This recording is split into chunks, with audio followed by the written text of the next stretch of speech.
श्री स्वामी समर्थ.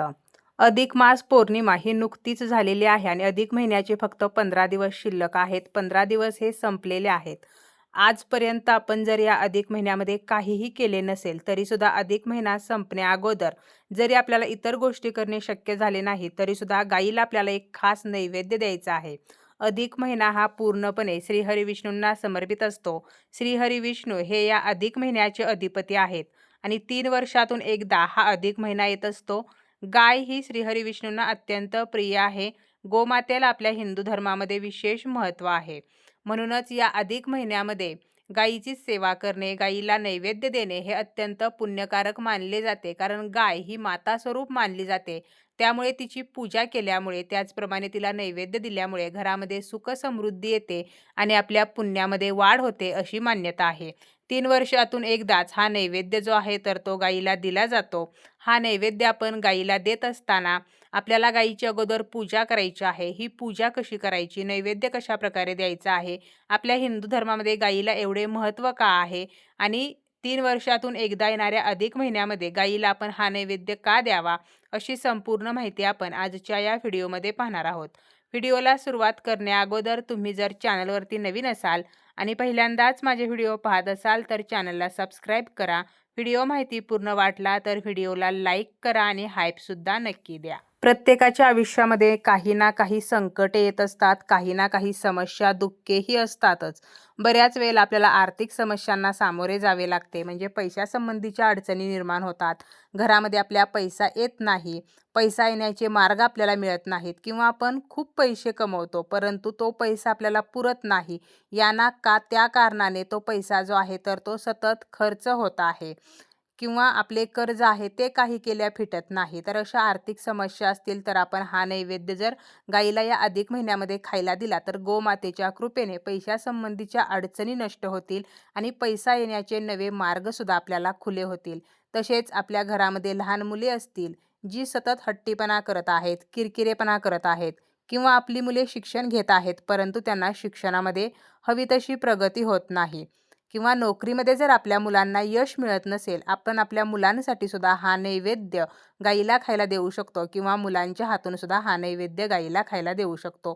किंवा घरामध्ये मानसिक शांतता नाही तर अशा कोणत्याही आर्थिक, शारीरिक, मानसिक समस्येसाठी आपण या अधिक मासामध्ये गाईला हा नैवेद्य खायला द्यायचा आहे. गाय म्हणजेच गोमाता हिला 33 कोटी देवतांचं प्रतीक मानलेलं आहे. गाईच्या दुधामध्ये सुवर्ण क्षार असतात आणि गाईचे दूध जे आहे तर हे सुद्धा अत्यंत पवित्र मानले जाते. आपल्या हिंदू धर्मामध्ये कोणत्याही धार्मिक विधीसाठी गाईच्या दुधाचा, त्याचप्रमाणे गाईच्या तुपाचा वापर केला जातो. गाय जी आहे तर ती अघन्य आहे. गाईला आपल्या हिंदू धर्मामध्ये विशेष महत्त्व आहे. अशी मान्यता आहे की जो व्यक्ती गाईची नित्य नियमाने पूजा करतो, गाईची सेवा करतो, तर त्या व्यक्तीला जीवनामध्ये कशाचीही कमी पडत नाही. ज्या ठिकाणी बसून ही गाय आराम करत असते तर त्या ठिकाणी कोणताही दोष राहत नाही. ज्या घरामध्ये गाय आहे तेथे वास्तुदोष टिकत नाही असे म्हटले जाते. गाय जी आहे तर तिला आपल्या हिंदू धर्मामध्ये एवढे महत्त्व आहे, त्यामुळे आपल्याला या अधिक मासामध्ये गाईला हा नैवेद्य द्यायचा आहे. आपल्याला ज्या दिवशी हा नैवेद्य गाईला द्यायचा आहे तर त्या दिवशी आपल्याला सकाळी लवकर उठायचं आहे, स्नान करायचं आहे, स्वच्छ वस्त्र परिधान करायचे आहेत आणि त्यानंतर आपल्याला हा नैवेद्य बनवायचा आहे. आता जरी आपल्याला हा नैवेद्य बनवणे शक्य झालं नाही तरी सुद्धा आपण इतरही अशा काही वस्तू आहेत की ज्या आपण सहज गाईला खायला देऊ शकतो. यामुळे सुद्धा आपल्याला ज्या काही मनोकामना आहेत तर त्या पूर्ण होतील आणि गोमातेचा आशीर्वाद सुद्धा प्राप्त होईल. आपण जर अजूनही या अधिक मासामध्ये धोंडे बनवलेले नसतील तर आपल्याला धोंडे बनवायचे आहेत. आपल्याकडे जर लेक जावयाचा मानपान केला नसेल तर तो सुद्धा आपण या अधिक महिन्यामध्ये करत असतो. आपल्याला जर मुलगी नसेल, जावई नसेल तर आपण आपल्या पुतणीला किंवा आपल्या भाच्याला सुद्धा हा मान देत असतो. परंतु अजूनही जरी आपण लेक जावयाचा मानपान केलेला नसेल, अजूनही आपण धोंड्याचा नैवेद्य बनवलेला नसेल तर हा अधिक महिना संपण्या अगोदर आपल्याला धोंड्याचा नैवेद्य बनवायचा आहे आणि हा नैवेद्य आपल्याला देवांना सुद्धा दाखवायचा आहे, त्याचप्रमाणे गाईला सुद्धा द्यायचा आहे. आता धोंडे म्हणजे काय तर कणकेमध्ये आपण जे पुरणपोळीचं पुरण बनवतो तर ते पुरण भरून त्याला गोल आकार देऊन हे धोंडे जे आहेत तर ते उकडवून घेतले जातात किंवा तळून घेतले जातात. तर अलीकडे काही जण खोबऱ्याचा खीस, वेलची पूड, साखर, ड्रायफ्रुट्स याचा वापर करून सारण तयार करून या सारणापासून सुद्धा धोंडे बनवत असतात. तर आपल्याला धोंडे जे आहेत तर ते बनवायचे आहेत. यासोबत आपण पुरणपोळीचा स्वयंपाकसुद्धा करू शकतो. आपले जे घरातील व्यक्ती आहेत तर त्यांनासुद्धा आपण हे धोंडे जेवण जे आहे तर ते जेवायला बनवू शकतो. देवाला नैवेद्यासाठी आपल्याला धोंडे जेवण जे आहे तर ते करायचं आहे. किंवा आपण आपल्या भाच्यालासुद्धा धोंडे जेवणासाठी बोलावू शकतो. आपल्याला जावई असेल तर आपल्या मुलीला जावयाला धोंडे जेवणासाठी बोलावत असतो. आपले जे नातेवाईक आहेत तर त्यांनासुद्धा बोलावत असतो. त्यामुळे अजूनही जर धोंडे जेवण केलेले नसेल तर आपल्याला हे धोंडे जेवण करायचं आहे आणि ज्या दिवशी आपण धोंडे जेवण करणार आहोत त्याच दिवशी आपल्याला गाईसाठी सुद्धा धोंड्याचा नैवेद्य करायचा आहे.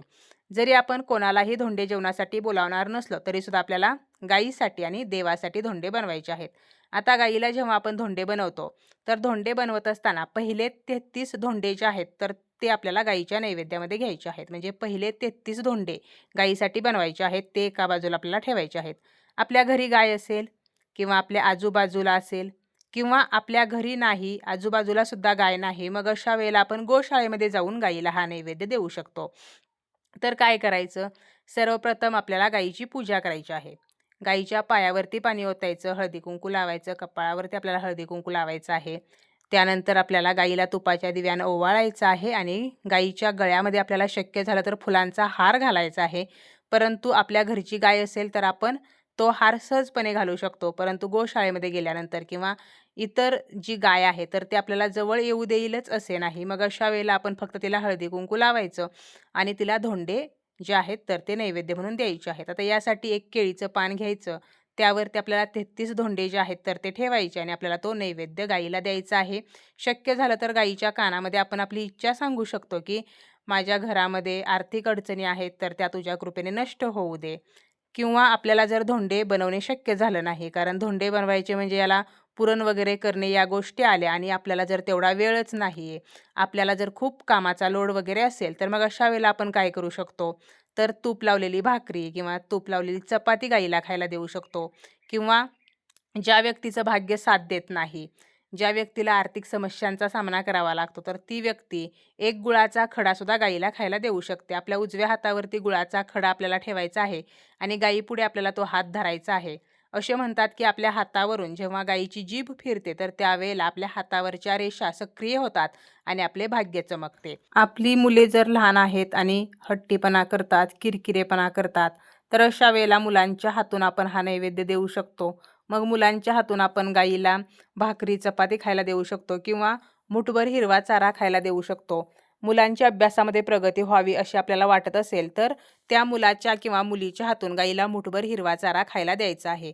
गाईला नैवेद्य देत असताना आपण केळीचं जर पान आपल्याला मिळालं नाही, तर आपण तो नैवेद्य एखाद्या पत्रावळीवरती ठेवू शकतो किंवा गाईला एखाद्या भांड्यामध्ये जरी आपण 33 धोंडे ठेवले तरीसुद्धा चालतील. परंतु 3 वर्षातून एकदा या अधिक महिन्यामध्ये गाईला 33 धोंड्याचा नैवेद्य जो आहे तर तो देण्याला मान आहे.